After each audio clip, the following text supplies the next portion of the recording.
Welcome everybody to this session of the Women in Technology Spotlight. Today I have with me Hazel Reambillo. She is a digital marketing manager at MKAI. Welcome, Hazel. Hi, Ronke. Thank you so much. Thank you for coming on my show. And let's kick it off with telling the audience a little bit about yourself. Okay, well, I am the digital marketing manager at MKAI, just like what you said. Personally, on the personal side, I'm a single mom of a 5-year-old, and I am actually based in the Philippines. MKAI is global, so most of the leadership team are situated in different parts of the globe. I am the one who's in the Philippines. That's so interesting. I didn't realize because MKAI stands for Milton Keynes AI, right? And I somehow placed you somewhere in the UK. That's right. Right. That's what my profile on LinkedIn actually says, that I'm situated in the UK. But yeah, I'm based in the Philippines. And yeah, you're right. MKI stands for Milton Keynes Artificial Intelligence. That's because Milton Keynes is where MKI was born, and Richard Foster Fletcher, MKI's chair and founder, is from Milton Keynes. But as you know, it's a global community. We have over 300 community members, all situated in different parts of the globe. So, yeah. Okay, great. So maybe tell me a little bit about how you came to be a digital marketing manager. Tell me a little bit about your school life, your education, your background. Okay, actually, this is where it gets interesting. I am a journalist by profession. I'm also a published author. So I've been writing since right out of high school. And my first job was as a correspondent for a local newspaper in the Philippines, in my province in the Philippines. And, as technology started evolving and as, offshore jobs became more available to different countries, I grabbed that opportunity because my life as a journalist was being a woman in the journalism industry can be, how should I say this, daunting, in a sense, especially since I am not one of those big wig journalists. I was not one of those big wig journalists. I was a journalist for a provincial newspaper. And so I just found myself in harm's way a lot of times. And my dad at that time was very much worried because I was too far from home. And he just, started complaining about how he worried about me all the time. And so I got harassed most of the time.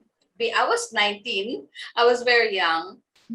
So I got harassed most of the time. And so I decided, yeah, why not try offering offshore services. I started as a virtual assistant, first as an executive assistant. I was doing data entry jobs, and I was writing on the side. And I just decided, yeah, you know what? I think it's time for me to like upskill. So I did a lot of self-studying. I attended seminars. I attended or got into short courses until digital marketing became big. So that's how I got into digital marketing. One of my skills is social media marketing. So that's how I got into this profession. How I got into AI field is an altogether different story because I think this is one of the things that I'm most proud of about MKAI because of its inclusivity and the diversity, how it welcomes people from all walks of life. When I was interviewed for the job at MKAI, I was approached. I did not apply. I was approached by Richard. He found me on LinkedIn, and he said, "Are you interested? We need a digital marketing manager." And being a digital marketing person, I said, "Yeah, why not? I know how to do it." But when he said that, okay, this is the name of the organization. It's MKAI, Milton Keynes Artificial Intelligence. I was like, oh, hang on. I'm not into artificial intelligence, and I'm not into this field. And he just said, but you know how to do digital marketing. And I said, yeah. So, no one is an expert in anything. Just give it a try. So I did. I took that leap of faith, as they say. Mm-hmm. And like few weeks into it, I got hooked into AI. And I'm not an expert. I'm very much far from it. But it's a very interesting field, and I like it. I love it. Mm-hmm. This is such an interesting story on so many levels. So the first thing I wanted to address was that you said being a journalist was a difficult field for a woman. And now you're in tech, which a lot of people think is a difficult field for women. So, but obviously there's a lot of places in this world that are difficult for women to Sure. work in, right? And I found it a little scary that you said that your dad was worried all the time. Yes. He was worried all the time. I think because, here in the Philippines, we are in a third world country. And being in the province, far from the metro, it could be very much like, cultures are very much different, very much backward in a sense. And women were not, especially in the 90s, because I'm talking about the 90s. Women were not regarded as they are now in my country. We were like not really the second class citizens, but we were still regarded as the weaker sex, and men, especially men in power, felt that because they are in power, they have the authority, they can just get any woman that they wanted. So that was very much how it was for me back in those days, and it was scary because you just don't feel safe all the time. Someone would walk in to the office, ask for me, and tell me, hey, someone, this politician wants to talk to you or wants to have a date with you, and that politician is married, things like that. Those things happen to me. It was, at first I thought I could handle it, but there was so much pressure. I got a lot of indecent proposals, maybe because I was young at that time, and they thought I was naive and, I think it's a combination, It's a combination of seeing, these were people, you're talking about politicians who had power and felt that they could get what they want anyway. And you being a young woman made it even, easier for them to try to pressure you. So this is a very bad situation. And I'm wondering, were you sad about having to stop being a journalist? I mean, because obviously this is something you wanted to be. Yes, I have to be honest. It's sad. Even until now, I have not regrets, but I have like what ifs in my mind. But then again, thinking about it, whenever I process these things that happened to me, I start to be thankful for the decisions that I made as well, because it's also because of those experiences that brought me to being a women and children's rights advocate. Because aside from being a digital marketing manager at MKAI, I'm also a women and children's rights advocate here in my country. So it's all good, Tell me a little bit more about that. Okay. How should I say this? I started advocating for women when I published my book. My book is about child sexual abuse. I think this is the interesting part of the story. My book is about childhood sexual abuse. I am a survivor of childhood sexual abuse, and I didn't find my voice until I was in my mid-30s. That's when I started writing the book, because I noticed that the trauma started manifesting at a later stage in my life. And one of the therapists that I talked to said, you could journal it. And so I started journaling, and it turned into a book. And when I published, I started speaking for in universities and colleges, and even in local government units, to talk about our rights as women here in the Philippines. How so many of us women don't realize that we have these rights. You know, we can fight for our rights. Like for example, if they are victims of domestic violence, um, there's always a choice to leave. But then again, here in I think this is not just exclusive to the Philippines. I think this is everywhere. Sometimes the big reason that victims of domestic violence cannot leave is because of their lack of financial independence, Yes. especially if they have children. And so one of my advocacies is, educating women um, on how they can find financial freedom, whether they're just at home or, they can start looking for ways to upskill. That's one thing. They have to learn skills that could help them Mhm. um, earn here and there, no matter how small. If you have your own money, you're not a slave, so to speak, to Not dependent, yeah. yeah, you're not dependent to your husband, so, or your partner. So that's one of the things that I'm advocating for. And another is educating children, all genders, educating children, on how to tell when it's a touch or a word is abusive or not. But of course, this should be age appropriate. Once, like for example, my 5-year-old, she knows that um, no one can touch her, where whatever it is that covers her when she wears a swimsuit. No one can touch her on those parts, Yeah. except mommy, because mommy needs to help her out with things like that. But if it's uncle or neighbor or cousin, they cannot touch her. They have to be age appropriate. So these are the things that I'm trying to advocate for. Yeah.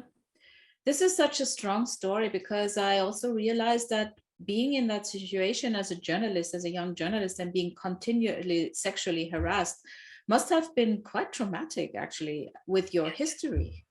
So Yes. this makes it even worse that you had to endure this as a young woman. So I must say I'm very impressed on that you managed to get yourself out of that situation, and also that you're now capable of helping others in this situation. So thank you for that. So You're yeah. welcome, and thank you. That's just, and it's such a horrific situation, really, that there's so many women, especially in third world countries. I also grew up in a third world country in Nigeria. So, of course, if you are a woman and you are financially dependent on your husband, you have to endure a lot of things that you might not have to endure if you were living in Europe and had some social security system. And even here, a lot of women stay with abusive men. Exactly, that's true. Uh, I think that what really could empower us women is when we have the skills and we have the means to earn on our own. That's why when I married my ex-husband, when he said, "You know what, I can take care of you. You don't have to work a day in your life," I was like, "No, I'm going to work." I never stopped working Yeah. since I was 19. I've been working because I just felt that someday I'm going to need it. And I was right. Yeah, and it's also you're relinquishing power if you let someone take care of you. It sounds comfortable and nice, but in the end, what you're doing is handing over power to someone. That's true. Exactly. And, manipulative behavior, predators, abusers are like that. They try to, take power away from you one by one, little by little, until you're fully dependent on them. And so that's when real abuse starts to happen. That's when you start feeling it. You can get verbally or physically abused, even sexually abused. Mm. So, yeah. Yeah. So true. And coming and talking about your financial independence. So you said that you then went into this offshore business Yeah. space. And I feel that I mean, we can say a lot about globalization and how it has been detrimental to some people and how it maybe reduces the income for some people. But obviously, it's also an opportunity for people to get in, to create money and material wealth. If you are located in a specific country, you still have access to this global community now to make your living, right? So, Yes, that's. please go ahead. Oh, okay. Yeah, that's true. You know, it's something that we cannot avoid with how technology is evolving every day. You know, there was a time in my life when I said, okay, the marketplace is no longer just within the bounds of my country. We are crossing boundaries. We are crossing geographies, and it's a good thing because it means growth, not just for one country, but growth for everyone. And I think it's also a good thing to be exposed to different cultures because it's part of educating ourselves. It's part of, just, growing our own horizons. Yeah, exactly. Expanding your mind to other cultures and other ways of seeing the world too. Um, and then the third thing that stuck out to me was how Richard approached you and asked you to become a digital marketing manager for MKAI, and which is quite an amazing thing. And also brings me to the topic of sponsorship, because I also had a couple of points in my life where people approached me to do jobs I personally didn't feel I was competent for, but they believed I could do that. And it's such a powerful thing to experience, right? Oh yes. When Richard told me that, I felt motivated, and I felt, okay, here's this guy. At that point in time, he was a stranger. I'm a total stranger to him, and yet he believed in me. So who am I to not believe in myself? I think I should be the first person to believe in myself, right? So I said, okay, I took on the challenge, and yeah, it's started from there. It's a nice feeling to know that someone believes in you, even they've only spoken to you for like 30 minutes, Mm-hmm. and they already know the things that you can do. They already believe in you, and I think it's because of that that I also started to strive towards achieving more and doing more and contributing more to the MKAI community. Which, by the way, the community is actually a fun place to be with. It's a great community of people from different countries, different walks of life. Not everyone is an AI enthusiast, but I mean, not everyone is an AI expert, but everybody loves learning more. So it's a good place, to be in. Yes, and you said that you started working and then you got hooked on AI. What do you find interesting about artificial intelligence? Actually, what I find interesting about artificial intelligence basically is AI ethics. I'm more interested in this one, AI ethics, because when I started like studying what we're doing, that's when I realized that, hey, yeah, we need diversity, we need inclusivity, we need to be fair, and we need to be sustainable because it's not just a few people's lives that depend on it, but actually everyone's future depends on it. And being a social media marketing person, uh, I I also realized the dangers of having so much digital footprints. And so yeah, that's what got me hooked into this field. It's realizing the need for fairness, for diversity and inclusivity. Like you just said that you grew up in Nigeria, and last October 5, I spoke. I was one of the speakers in a local college here in the Philippines. It was an event sponsored by MKAI, and we talked about ethical AI. You know, uh, it was such an eye opener to realize that so many college students in this country, they don't realize you know, the dangers of putting out so much data out there. And it's also because of knowing what I know now that I have become more like, I've become more discerning about the data that I put out there. Like, for example, I'm a Rotarian. I'm a new Rotarian. And recently they asked me for my complete address. They said they're going to put it up on the website. And I was like, hang on. And they said, oh, no, it's just the members who can access it. But I don't know I don't know all of the members of Rotary from all over the world. So I was very, I was like, I'm sorry, I can't give my complete address to you, even if it's for the club. Yeah. So you just become more aware of these things. You just become more, discerning. I totally agree with you. I do see all these topics, especially around ethics of artificial intelligence. This could be a talk for an hour, but since it's such a big topic, I'm not going to go into that right now. I think we could actually have a discussion about it, like a discussion panel with other people, because I find this to be a really fascinating subject. But we only have half an hour and we're nearly on top of that, unfortunately. So yeah, time has flown. So I just want to talk to you about a couple of other things as well. Obviously, you have had such an interesting life. You have had different careers. You came into tech or artificial intelligence by chance. Do you feel that this is a space you would recommend to women to go into?